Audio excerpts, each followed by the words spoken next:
welcome to Something Witchy, a Sabrina the Teenage Witch rewatch podcast. I'm Lara Cotter. And I'm Sky Orchard. And we are on episode 11. We're almost halfway through season 2. We're a couple episodes away, but it's kind of a long season. This one, I think we have like 24 episodes. I don't know if we'll reach our New Year's bingo or your New Year bingo of completing season 2 before the year ends. We'll see. I think we have more than 15 weeks left in the year. Holidays, life. We'll see. We'll challenge ourselves. I think we'll do it. I'm going to make us do it. I'm going to make us stay up on New Year's Eve recording episodes. Ever the optimist. Do not make plans for New Year's Eve, Sky. We're doing this podcast.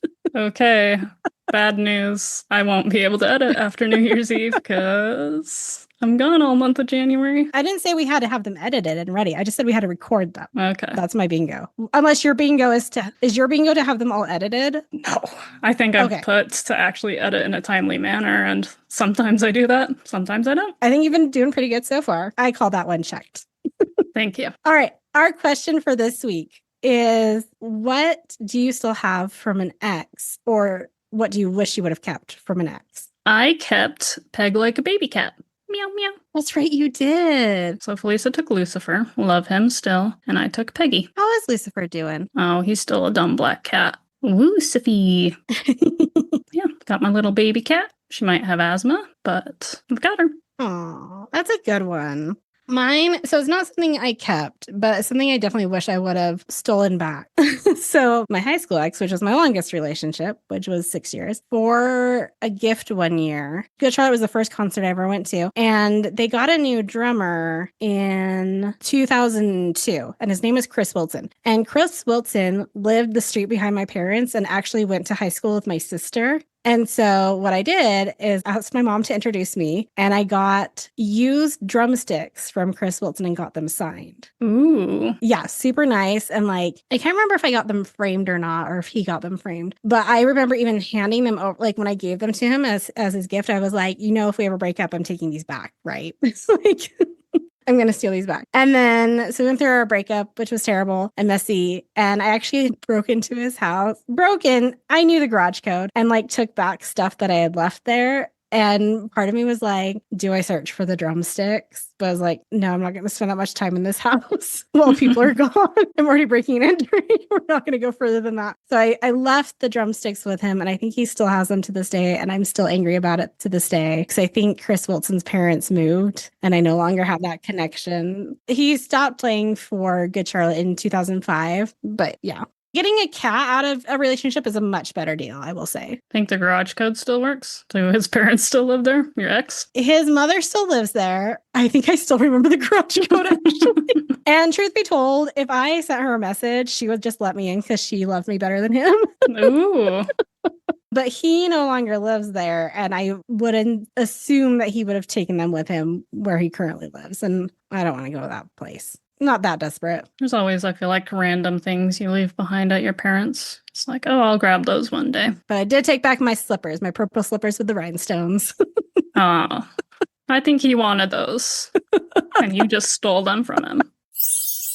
Let's get into our episode. Like I said, it's season 2, episode 11. Our episode title is Oh, What a Tangled Spell She Weaves, which is from a poem. The Oh, what a tangled spell we weave when first we something to deceive, practice to deceive, something like that. I don't know. Basically, don't lie. Moral of the story. TV guide description. Sabrina must learn that spells worded too generally affect her entire world. She also sends Salem and her aunts to Merlin's castle, which, like, when I was reading this TV guide description, that's why I couldn't figure out what this episode was about. So it's like, what is this Merlin's castle aside? Like, oh, man. Well, Paramount Plus is going to be even worse than... I know. This is like one of your what is the episode about Sky answers.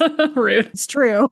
This is literally my guess, actually, I think last week. It's very close. The Paramount Plus description is Sabrina's lack of attention with detail causes bad side effects to her magic. Which could also just be the series recap. It's every episode. Let's not even bother with TV Guide anymore. That's just the description of the episodes now. Y'all better remember it. This originally aired December 5th, 1997. We have a new director.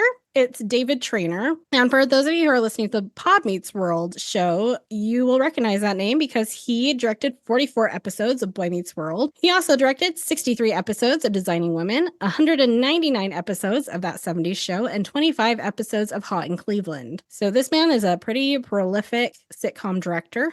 Our writers are Joan Binder-Weiss and David Weiss. So Joan's credits include Grace Under Fire, Sports Night, Gilmore Girls, and Everwood, which was shot in Utah. And then David's credits include Dennis Miller Live, The Late Late Show with Craig Kilborn, and Penn and Teller: Bullshit. Ooh, let's watch that. That'll be our next rewatch podcast. We'll transition to Penn and Teller shows.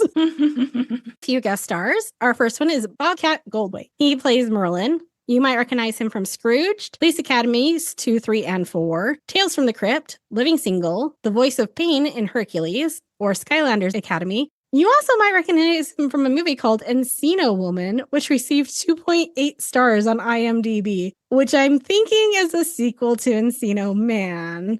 We then have Beth Grant as Mrs. Popowski. She is from Donnie Darko, Speed, No Country for Old Men, Little Miss Sunshine, A Series of Important Events, and The Mindy Project, which are some pretty big credits to then play the manager of the pizza shop on Sabrina.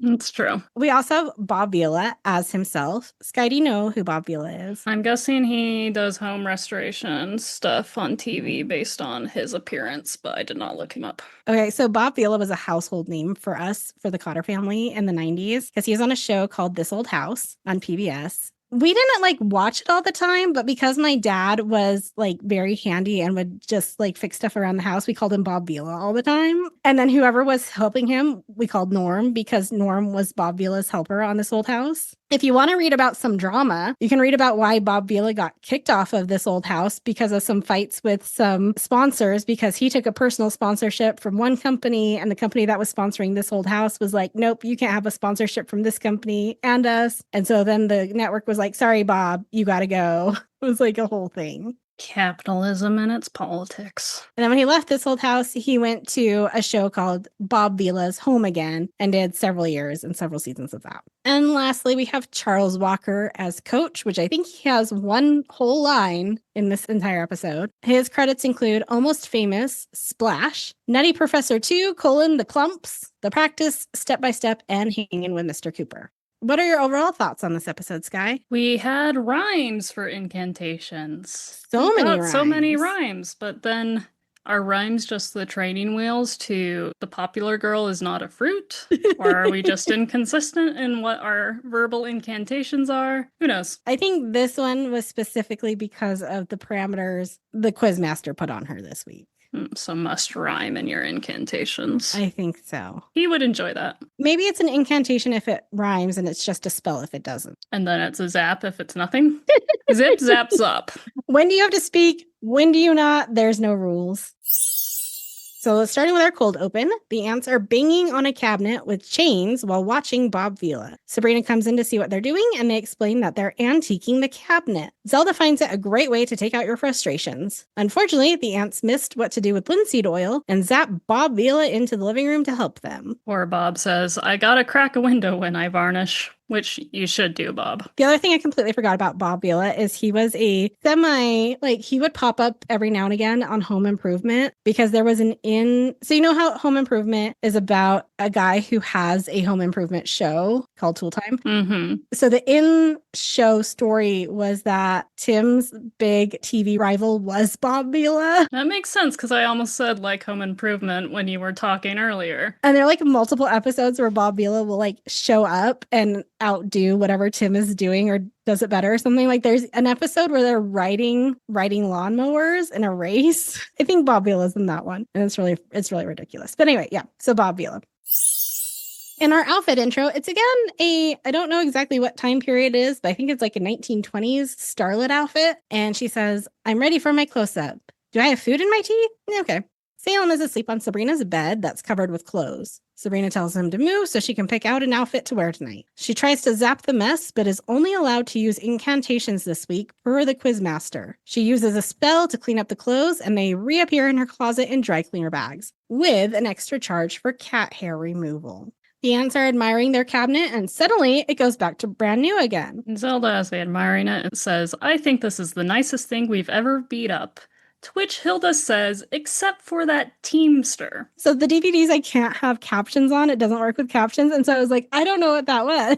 No, Hilda cheerfully is like, oh yeah, we beat up that truck driver and it was great. That was actually the best time we've had beating something up. Oh, I need the backstory on that one. Right? Hilda continues to be a little psycho. Yep.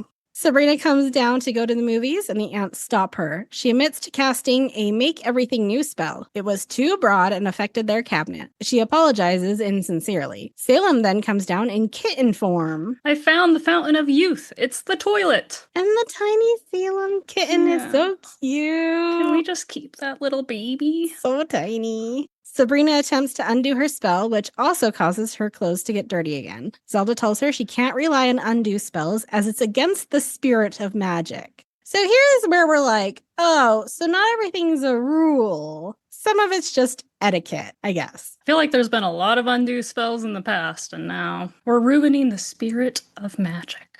Well, I think they're trying to break her of that habit now, I guess. It's like when the training wheels are starting to come off. So it's against the spirit of magic to use undo spells, but it's not against the spirit of magic to eat a mortal that was turned into a pineapple. Correct. Clearly. How is that not clear to you? As long as we know where our priorities lie. Hilda adds that she needs to get it exactly right the first time. Once Hilda used a lazy spell that caused the earth to become round. Sabrina asks for help in fixing her clothes, but Zelda stops Hilda from helping and says it will be a good reminder of this lesson. Sabrina is freezing at school, but Harvey doesn't notice the cold because he's too miserable. His uncle is coming to town for the football game, and he is not looking forward to getting compared to his cousins. His cousins are first string on the team, and he never gets to play, which Sabrina pipes in with, well, you got to play that one time we were up by 53. I feel like he got to play. No, remember that one time? Where he walked on the field and then instantly got trampled? Yeah, when she messed with the ballot box, too, that same episode. Is it playing if you're instantly injured? I guess you played until you were injured. If the clock was running. Yeah. Sabrina gets an idea and utters a spell that's kind of seems like it's normal talking, except for it rhymes, and Harvey's a little confused by that. And then the coach comes by and tells Harvey he's starting the game this week. Meanwhile, the ants are adding an old rug to their antique cabinet. And then Valerie and Sabrina notice an ad for jobs at the slicery and talk about getting jobs so they can buy a car. The slicery is under new management. Wow, that's the first time this month. Valerie says she hasn't had much luck with jobs. She got fired after 2 days as a camp counselor for losing kids. I mean, Sabrina's not better, though. So she had a babysitting job, and then she almost took another one, but then she became a magician's assistant. Sabrina's lasted 1 day at jobs. It's not been great. Valerie might be doing a little better than Sabrina. Is it better to lose 2 kids at camp or blow up 1 baby into a creepy man for a day? Well, you know my opinion. They found the kids in the end. So the kids had a nice little adventure in the woods. Time of their lives, gonna remember it forever. It's better to leave them in the woods. Fair. Harvey has the flu from the cold weather and can't believe this is happening when he was about to start the game. When he walks away, Sabrina uses another spell to warm up the school. Valerie and Sabrina are doing their training at the slicery. They both point out their name tags are wrong, but Mrs. Popowski doesn't care. The phone immediately starts ringing, and Sabrina takes down the order, but slowly realizes it's Salem calling in to get anchovies and hangs up. The 2 girls start working on making a pizza together. The first one goes smoothly. On the second one, Valerie messes up the cheese and pepperoni. Then the third one gets way too much cheese. Mrs. Popowski warns them that things are about to get busy because Weight Watchers just let out. All of diet culture can just die. Diet. Let's go on a diet of diet culture. Love it. And then we have a quick scene of the ants fighting over where to put the rug. And Hilda puts it in the most unhinged space where it overlaps 2 other rugs. It's on a diagonal by the piano, and it overlaps with a rug that runs behind the couch and a rug that goes in front of the couch. She wants a special walkway to the piano she uses as a table. I am fully Team Zelda on this one because she had it down the hallway like a runner, and I'm like, yeah, that makes sense. That's where a rug goes. Not this weird, like, connecting pathway between two rugs. The floor is lava and you can only walk on a rug. I guess so. Things are hectic at the slicery with the phone ringing and oven smoking while Valerie just stands frozen with a charred pizza. Sabrina decides to cast a spell to make Valerie more efficient, and she immediately jumps into action. Later that night, Sabrina is studying for chemistry when the quiz master zaps in. Her quiz is to clean up her room. She casts a spell to put everything back in its rightful place, which cleans up her room but also makes the aunt's rug disappear, and Salem appears on her bed reading her diary. Which I love that the spell was like, Salem's rightful place is on your bed reading your diary. Violating your privacy? Check. The quizmaster tells her that she failed. It was a sloppy spell. He tells her to clean up her spells and zaps himself away. We do see the cauldron still being misused. I am still very upset.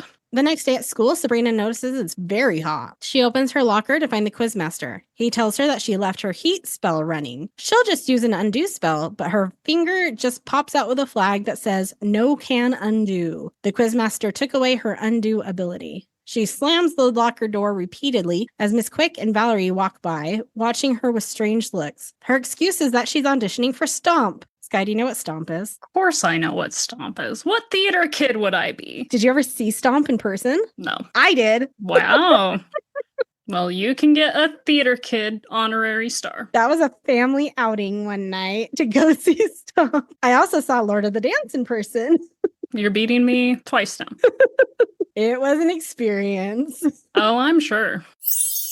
Valerie presents her idea on how to put out 2 papers a week for less money. Miss Quick is impressed, even though they don't need 2 papers a week. I don't know if it's Mrs. or Miss Quick. I'm going with Ms. Quick because I'm pretty sure there's indications later on that she's not married and never married. So we're going Ms. Quick. Sabrina opens her locker again to tell the quizmaster that the efficiency spell she put on Valerie is working out great. He points out that it looks good now, but so did the heat spell yesterday. Harvey comes by and has burned his hand on his locker. And bemoans he already has enough trouble catching with 2 good hands. Sabrina tries to fix the spell again and also fix Harvey. Harvey suddenly runs through the hallways and out the door. Slamming this poor kid against the locker. Very hard. I love Harvey under the effects of spells so much. His poor brain has to be so messed up. Nate is so good at it. I also will say I liked Valerie in this episode. Like, we got to see her do some like spell goofiness that we haven't really seen a ton of before. I was like, okay, I like this one. Pretty sure she passes the Bechdel test, finally. She does not speak about a man. That's true. Her and Mrs. Quick have a very short conversation about the newspaper. No boys are mentioned.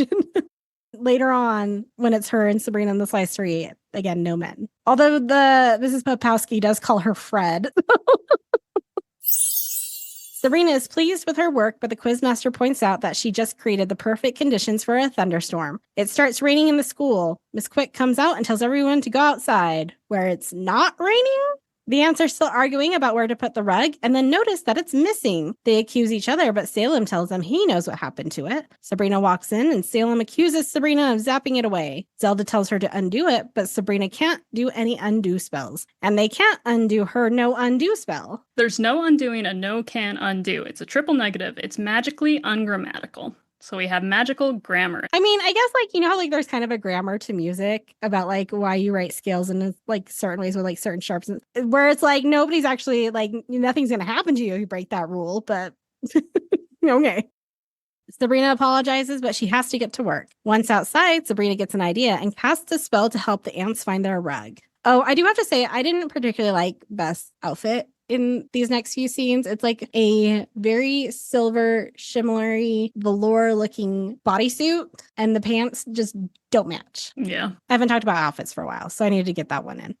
So once outside, Sabrina gets an idea and casts a spell to help the ants find their rug. The ants in Salem disappear and reappear in a medieval castle. The ants yell for Sabrina, and Salem notices their rug. As they roll it up, Zelda realizes this place reminds her of Merlin's old weekend castle. Hilda remembers their terrible breakup. Zelda continues to reminisce, realizing that the rug they're holding is his. They have to get out of there. Unfortunately, they can't zap themselves out, and suddenly Merlin appears in, like, the cheapest Party City, Spirit Halloween, wizard's outfit, fake beard. Mm-hmm. I think they blew their budget on the rugs and Bob Vila this episode. Merlin asks what Zelda has been up to and says he's been waiting for revenge for the past 500 years. He zaps them into a cage. They're going to be trapped until Zelda loves him again. Hilda and Salem both offer to love him instead as he zaps away. I'm surprised you didn't put Salem's line in here, because when Hilda's like, what if I love you? And Salem's like, or me, I can be very gentle. Tender, I think it was. I can be very tender. Very tender. Something like that. I forgot to write it. My bad. Valerie and Sabrina are quickly making pizzas. Valerie gets called out by the boss and then comes back in, having just been promoted. She then criticizes Sabrina's pepperoni placement and makes her start a 10-minute break. Sabrina lays her head down and enters an I Love Lucy-esque dream where she's making pizzas on a conveyor belt. Quickly, the pizzas pile up, and she can't keep up with how fast they are coming out. You know this I Love Lucy scene, right? Oh, yeah. Okay. Valerie yells to wake her up and then fires her. That's gotta be rough. I don't fire friends. I mean, her pepperoni placement was pretty bad. Hopefully it was a pizza ordered as a no cheese, because there was no cheese as she was tossing that pepperoni. The aunts in Salem are trying to come up with a plan. Zelda remembers that Merlin doesn't like to be challenged. Hilda says, I remember you once questioned a word he used in Scrabble, and he turned you into an oryx, which, as I recall, was also the word. Which, an oryx is a genus of large antelopes known for their distinctive long straight horns and preference for arid environments. So think the Lion King scene where all the animals are standing up on 2 feet. All those antelopes are oryx. Oryxes? Oryxi. Or is it like moose? Since it's a genus and a broad spectrum under that genus, well, there's 4 types under the genus, actually. I'd say it's a moose situation. All right. Today's keyword is oryx. You can use it in Scrabble. If you write into us with the word oryx, you get a sticker. Yeah. Code word. Include a picture of an oryx from Lion King. Zelda wants to try to be nice to him so he'll feel sorry for them and let them go. Merlin comes in and asks if Zelda loves him again. She blurts out that she'd rather lick a dead seal. Interesting insult to come up off the top of your head. Hilda asks if no one else remembers the plan, but then also tells him to shut up, Conehead. Merlin says that now he won't feed them and that Salem better sleep with one eye open because the ants look hungry. Zelda threatens Merlin that Sabrina is going to come find them with a lot of help. And drunken bouncers, Hilda adds. Merlin is not afraid and gets an idea. Sabrina walks into a dark house with mannequins sitting on the couch. She starts ranting about Valerie, not even noticing that they aren't her aunts, and throws her name badge as she walks upstairs, hitting one of the mannequins on the back of the head. Merlin is pleased with this idea because you can always count on a teenager to be self-absorbed. Salem starts chanting, Attica! But Zelda is trying to think of a new plan. So do you know the history of the Attica prison riots? I sure do, but do you want to get into that for the listeners? I mean, it says a lot about U.S. incarceration and how far we have not come. Mm-hmm. I'm just going to read the Wikipedia summary for y'all. I started summarizing it myself and then realized it's better just written as it is by the Wikipedia.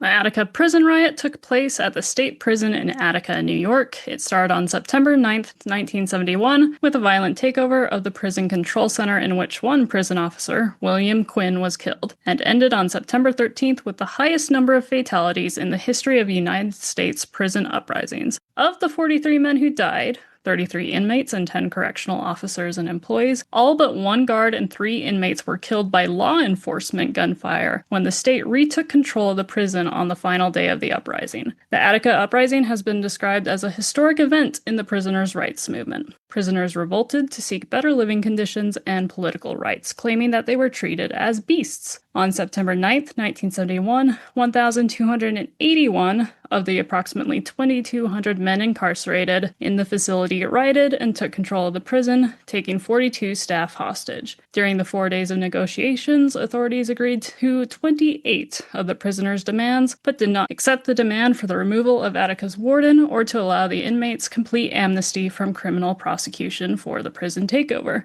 By order of Governor Nelson Rockefeller, after consultation with President Richard M. Nixon. Again, going back to the last episode, Nixon's not in, or a couple episodes again, Nixon's not in heaven. Agreed.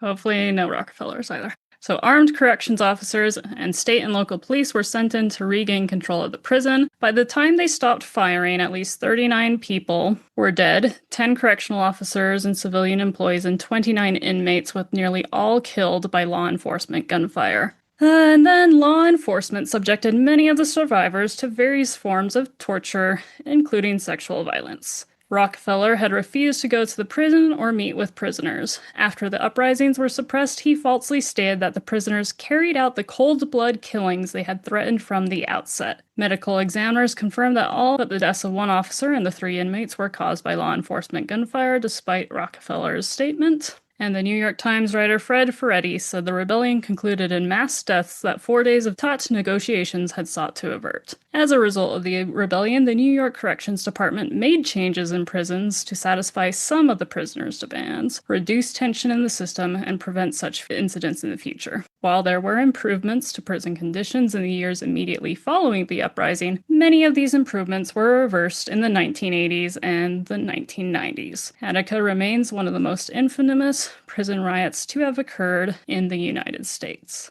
And NYU was actually, many of their professors were a large part of advocating for the prisoners and working on the law reform. And the 50th anniversary was a little bit ago, and they had asked one of the professors who had helped work on these reforms as a lawyer there, and he reflected on it, and he has said, "Did Attica make a difference? It should have," he says. "I'm afraid it didn't. It caused some minor reforms, but certainly even with the basic questions it raised, it hasn't done what it should have done. It's still a cry for reform, for really looking at what the nature of prisons is, and what they do, and who's incarcerated." US still doing the things, and Yep. Do you know specifically where the Attica chant comes from? I can tell you that one. So it comes from a movie, A Dog Day Afternoon, with Al Pacino, and his character does the Attica, Attica. So the chant comes from a movie that's referencing the riots. Yay, history.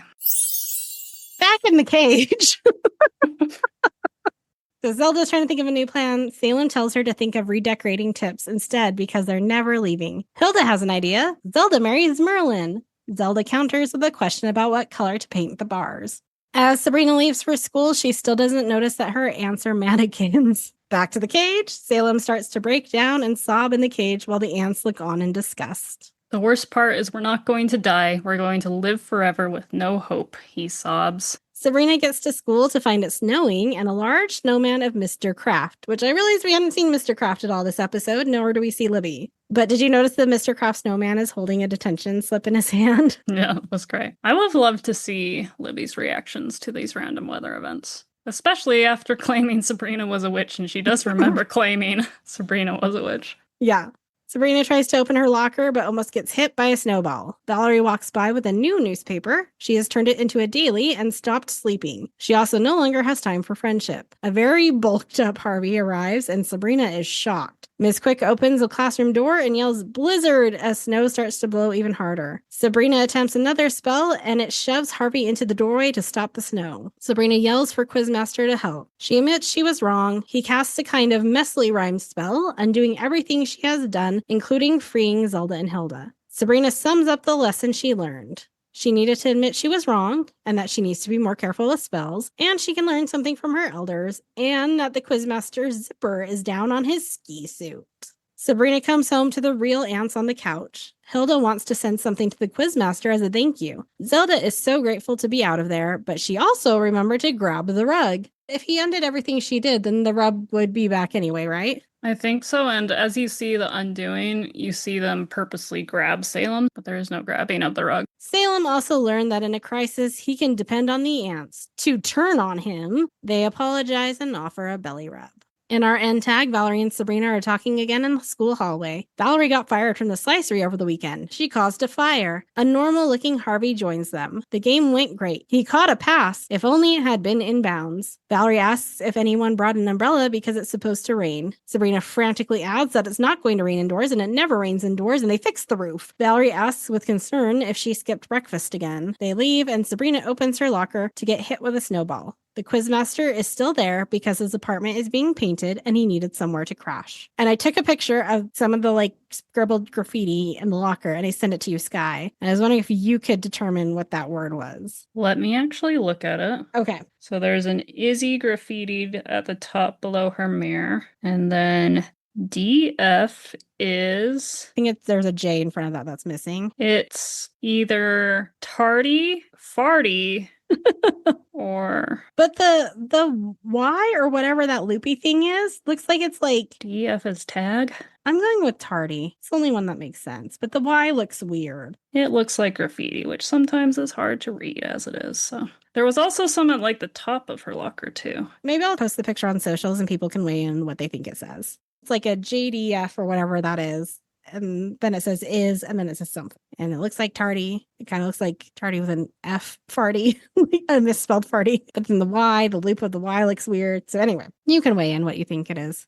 All right. I thought that was a fun episode. It was. It was funny that there was more and bigger magic in this episode than there was in the last episode where she could show off her magic. That's true. Like, I wish we would have gotten some of these bigger spells maybe last week, but it worked. I like all the weather stuff. That's fun. Next episode is season 2, episode 12, Sabrina Claus. Sky, what do you think it's about? Let's see. Sabrina's lack of attention with detail causes bad side effects to her magic. Specifically, she's gonna be impersonating Santa Claus, because Santa Claus is actually a witch, but she probably casts a spell and kills him. And therefore, in order to ensure Christmas joy continues for the mortals, she must take on the helm, and Salem is going to be either her little elf or reindeer, or both. Rain elf, elf deer. I like how the TV guide description for it next week is 1 sentence. As riveting as the Paramount Plus. And then the one for episode 13 is 5 lines long. Oh, wow. Whole novel.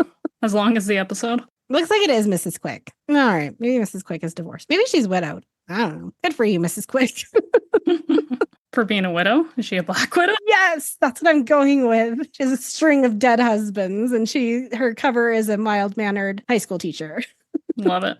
All right. Until next time, you can like, share, rate, and subscribe to this podcast. You can email us at somethingwitchypod@gmail.com. You can follow us on Instagram at somethingwitchypod, which I strongly recommend because we put out fun polls about like who said what, and then Sky gets mad when people get it wrong. Or then I ask about how do you feel about the new Pride and Prejudice movie?